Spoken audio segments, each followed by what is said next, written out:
Gold, trusted gold buyers. మీరు తాకట్టు పెట్టిన బంగారాన్ని విడిపించి ఈ రోజు ఉన్న మార్కెట్ ధరకు కొనబడను. Welcome to iDream news. This is Pavan. So LPG gas వల్ల, యుద్ధం వల్ల గ్యాస్ ఆగిపోవడంతో చాలా హాస్టల్స్ అన్ని మూతపడిపోయే పరిస్థితికి వచ్చాయి. అంటే మూతపడడం అంటే అసలు స్టూడెంట్స్ ఎవ్వరు లేరు, పాపం వాళ్ళకు వండడానికి కూడా గ్యాస్ లేదు. ఇక్కడ వీళ్ళు చాలా ఇబ్బందులు పడుతున్నారు. కనీసం 200 మంది, 300 మంది, 500 మంది ఉన్న ఈ గల్లీ మొత్తం హాస్టల్స్. ఇంత హాస్టల్స్ అన్ని ఒకప్పుడు కొన్ని వెరైటీలు, మార్నింగ్ ఇడ్లీ, బోండా, పూరి అన్ని పెట్టేటోళ్ళు ఇప్పుడు ఉప్మా పెడుతున్నారు అని చెప్తున్నారు. ఇక్కడ యాజమాన్యం అయితే చాలా ఇబ్బందులు పడుతుందంట. గ్యాస్ బుక్ చేస్తే రావట్లేదు, బ్లాక్ లో కొనాలంటేనేమో ఓవర్ గా రేట్ ఎక్కువైపోయింది. పైగా కట్టెలు పెట్టుకున్నామంటే ఒకప్పుడు కింట 200 ఉన్న కట్టెలు ఇప్పుడు 600కి అయిపోయాయి. దేని రేట్లు దానికి బీభత్సంగా పెరిగిపోయిందని అంటున్నారు. కానీ బెంగళూరు ఇట్లాంటి కొన్ని ఏరియాస్ లో అయితే దాదాపు వేరే స్టేట్ లో మొత్తం మూతపడిపోయిన పరిస్థితి మనం సోషల్ మీడియాలో క్లియర్ గా చూసాం. బెంగళూరులో హోటల్స్ అన్ని మూతపడిపోయాయి. వాళ్ళు నోటీసులు కూడా బయట పెట్టడం జరిగింది. అందరూ కట్టెలపై తీసుకొని వచ్చి కట్టెలు తీసుకొని కొనుక్కొని పెట్టే పరిస్థితికి వచ్చింది. చాలా మంది హోటల్స్ మూసేయలేక వాళ్ళ పరిస్థితి అయితే, హోటల్ మూసేయకుండా బిజినెస్ పోకూడదు అనుకునే వాళ్ళు కట్టెలు తీసుకొచ్చి కొనుక్కుంటున్నారు. ఇక ఓపిక, తలకాయ నొప్పి ఎందుకు అనుకున్న వాళ్ళు చాలా మంది హోటల్స్ బంద్ చేసుకున్నారు. చిన్న చితక హోటల్స్ అయితే అన్ని బంద్ చేసుకోవడం జరిగింది. రోడ్డు పక్కన కనీసం వండుకోవడానికి ఇబ్బంది లేనిది టీ షాపులు బంద్ అయ్యాయి. ఇలా చాలా వరకు ఇబ్బందులు పడుతున్నారు. దానికి సంబంధించి ఇక్కడ హాస్టల్ దగ్గర ఉన్నాము, ఒకసారి అడిగి తెలుసుకుందాం ఎలా ఉంది హాస్టల్ పరిస్థితి అని. నా పేరు గణేశ్వర్. గణేష్ గారు, హాస్టల్ పరిస్థితులు ఎలా ఉన్నాయి? ఇప్పుడు ఎల్పిజి గ్యాస్ షార్టేజ్ వల్ల చాలా ఇబ్బందులు పడుతున్నారు అని చెప్పేసి అంటున్నారు. ముఖ్యంగా హాస్టల్స్ లో ఎలా ఉంది, ఇక్కడ ఎలాంటి పరిస్థితి ఉంది? హాస్టల్లో మొత్తం గ్యాస్ దొరకడం లేదు, షార్టేజ్ అంటారు. బ్లాక్ లలో మాత్రం 6500 వరకు ఎక్స్పెక్ట్ చేస్తారు. 6500 వరకు మేము కట్టెల పొయ్యి మీద వండుకొని తెస్తున్నాం. ఇప్పుడు పిల్లలకు హాస్టల్ గురించి ఇక్కడ బయట వండుకొని ఇక్కడ తెస్తున్నాం సార్. వండుకొని తెస్తున్నాం అనమాట. ఫస్ట్ దోశ, ఇడ్లీ అవన్నీ ఇచ్చేటోళ్ళం. ఇప్పుడు ఉప్మా ఇస్తున్నాము, పులిహోర, లెమన్ రైస్ అన్నీ కొట్టుకున్నాం. ఇక్కడ ఏం లేవు. రైస్ తో కలిసి వస్తుంది కాబట్టి పులిహోర చేశారు. పులిహోర, రైస్, పప్పు, సాంబార్ అంతే. ఇక కర్రీ ఎలా ఉండేది ఇంతకుముందు అంటే కర్రీస్ ఉంటుండే, పప్పు, చపాతీ, రోటీ. టిఫిన్స్ మొత్తం పూరి బంద్ చేసినాం, మైసూర్ బజ్జీ బంద్ చేసినాం, ఇడ్లీ బంద్ చేసినాం, వడా బంద్ చేసినాం, అన్ని బంద్ చేసినాం. ఫుడ్ మెయిన్ గ్యాస్ తో ఏదైతే ఎక్కువ కన్జ్యూమ్ చేసుకుంటారో అంతా బంద్ చేసారు. గ్యాస్ ఐటమ్ మొత్తం బంద్, ఓన్లీ కట్టెలపై మీద చేస్తున్నాం. ఇక మరి ఇబ్బంది అవ్వట్లేదా? కొంచెం పిల్లల్ని మేనేజ్ చేయడం, చాలా మంది ఉంటారు కదా పిల్లలు. ఇక పిల్లలు ఇబ్బంది అవుతుందంటే ఏం చేద్దాం, ఉన్నదాన్ని సరిపెడుతున్నాం. ఇప్పుడు చాలా మంది వెళ్ళిపోయారు ఆల్రెడీ, పిల్లలు ఆల్మోస్ట్ వెళ్ళిపోయారు. అంటే మీరు చెప్పారా పిల్లలకి మరి ఇప్పుడు గ్యాస్ ఉండట్లేదు పరిస్థితి ఇట్లా ఉందంటే అందరు వెళ్ళిపోయారు. ఇక ఇప్పుడు ప్రస్తుతానికి అయితే బిల్డింగ్ లో కిరాయిలు కట్టలేని పొజిషన్ లో ఉన్నారు అందరు హైదరాబాద్ లో. హాస్టల్స్ వాళ్ళు ఇవ్వలేనా సరే, ఎందుకంటే కరెంట్ బిల్లు, రెంట్లు, దాని గురించి ఇబ్బంది. గ్యాస్ ఉంటుంటే వాళ్ళకి టైంగా అందుతుంది కాబట్టి పిల్లలు పొద్దున జాబ్ వెళ్ళేటప్పుడు సడన్గా తొందరగా అయిపోతుంది. ఇప్పుడు అవుతలేదు కదా. మరి ఇంతమందికి ఎట్లా మేనేజ్ చేస్తున్నారు మీరు? ఏమో సార్, 100 మంది ఉంటే 30 మంది ఉన్నారు. ఇప్పుడు 30 మంది తోటి ఏం చేయాలి? కట్టెలపై మరి అదే ఉంది, అదే వచ్చింది కదా అందరికి పరిస్థితి. అట్లే ఉన్నది, ఏం చేయాలి? మనకి రాదు.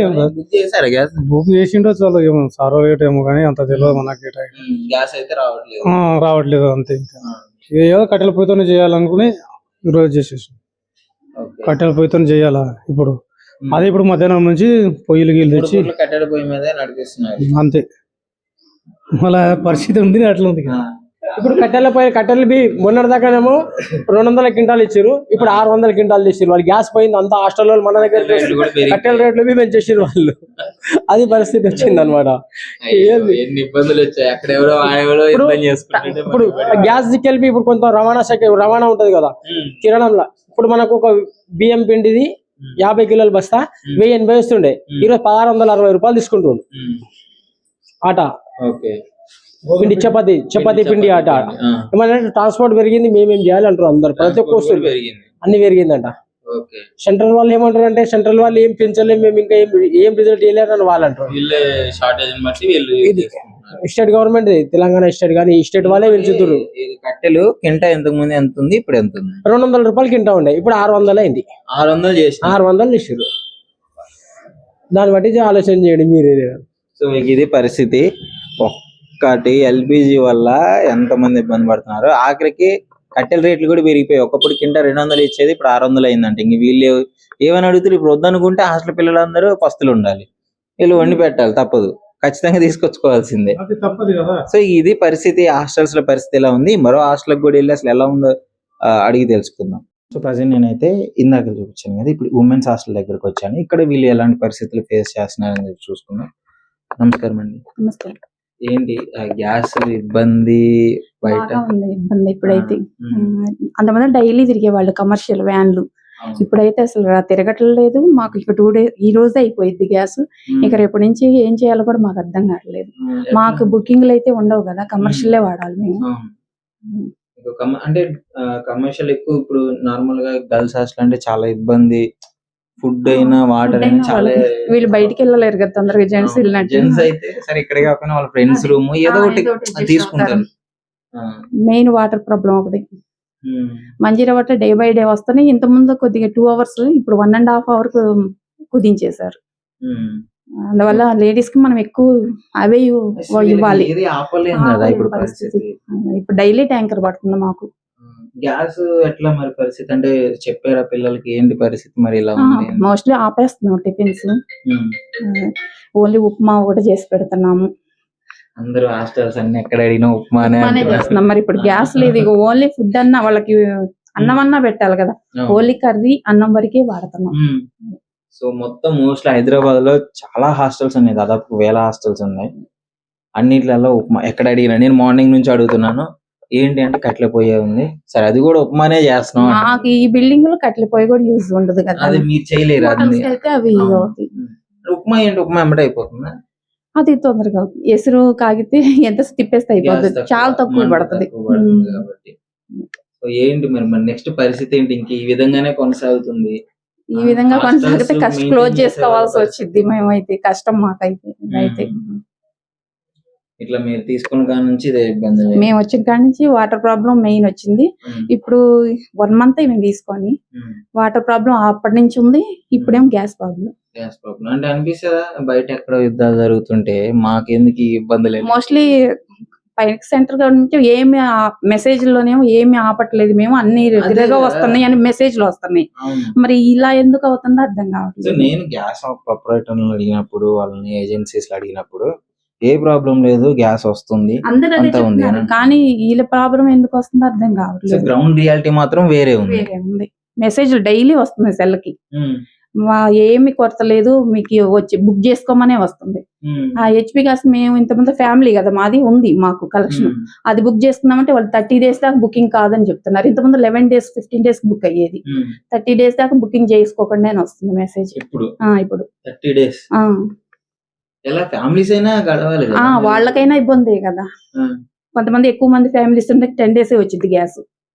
30 days దాకా బుకింగ్ లేకపోతే వాళ్ళకి ఇవాళ మేము నెక్స్ట్ ఫ్యామిలీలో పడతారు, అంతే పరిస్థితి. ఇప్పుడు కమర్షియల్ ఇబ్బంది పడుతుంది, నెక్స్ట్ వాళ్ళు ఇబ్బంది పడతారు. ఏంటంటే మోస్ట్లీ ఫ్యామిలీస్ లో ఉంటది కాబట్టి ఒకటి ఎక్స్ట్రా ఉంచుకుంటారు కాబట్టి ఓకే. మొన్న నేను చేస్తే వాళ్ళు అది చెప్పారు, 30 days దాకా మళ్ళీ బుకింగ్ వదలలేదు మేడం అని. హాస్టల్స్ పిల్లల్ని, కొన్ని హాస్టల్స్ అయితే పిల్లల్ని కూడా ఇంక పంపించేసినారు. ఇంక మేము ఎట్లా పిల్లలు వెళ్ళిపోతున్నారు పాప. మేమైతే కొద్దిగా అర్థం చేసుకుంటున్నారు పిల్లలు. మోస్ట్లీ అన్ని తగ్గించేసాము, ఉన్నది పెట్టి తింటున్నారు. ఏదన్నా జెంట్స్ ది డిఫరెన్స్ ఉంటది, బయట కావాలంటే ఎక్కడికంటే అదే బయటకు వెళ్ళలేరని మేము అడ్జస్ట్ చేసి వండుతున్నాము ఇప్పటి వరకు. సో ఇది పరిస్థితి హాస్టల్స్ లో, ముఖ్యంగా గర్ల్స్ హాస్టల్స్ లో చాలా ఇబ్బంది పడతారు. వాళ్ళకి ఏది ఆపలేము. ఫుడ్ అయినా జెంట్స్ అంటే బయటకు వెళ్ళి ఏదో ఒకటి వాళ్ళకి నడుస్తుంది. కానీ లేడీస్ అలా కాదు, బయట సర్కిల్ తక్కువ ఉంటది, పరిచయాలు తక్కువ ఉంటాయి, హాస్టల్కే రావాలి, హాస్టల్లోనే తినాలి.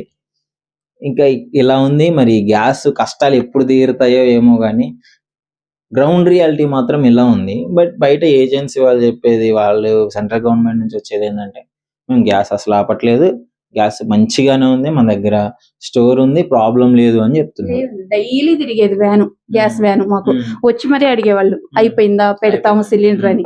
అలాంటిది అసలు 5 days నుంచి అండి ఇటువైపు వ్యానే లేదు. ఒకవేళ 4000 అంటున్నారు, దాన్ని పెట్టి తీసుకుందామన్నా కూడా రావట్లే. బ్లాక్ లో 4 అని చెప్పారు గ్యాస్ వాళ్ళే. సరే వచ్చి ఇవ్వమన్నా కూడా ఇవ్వాలి ఇంతవరకు మాకు. అంటే నెక్స్ట్ డే ఉంటే ఇంకో 1000 పెరిగిద్ది అట్లా. వాళ్ళు నాకు తెలిసి మధ్య వాళ్ళే ఇలా ఉందేమో అని. తీసుకుందాం అనుకున్నా కూడా రావట్లేదు.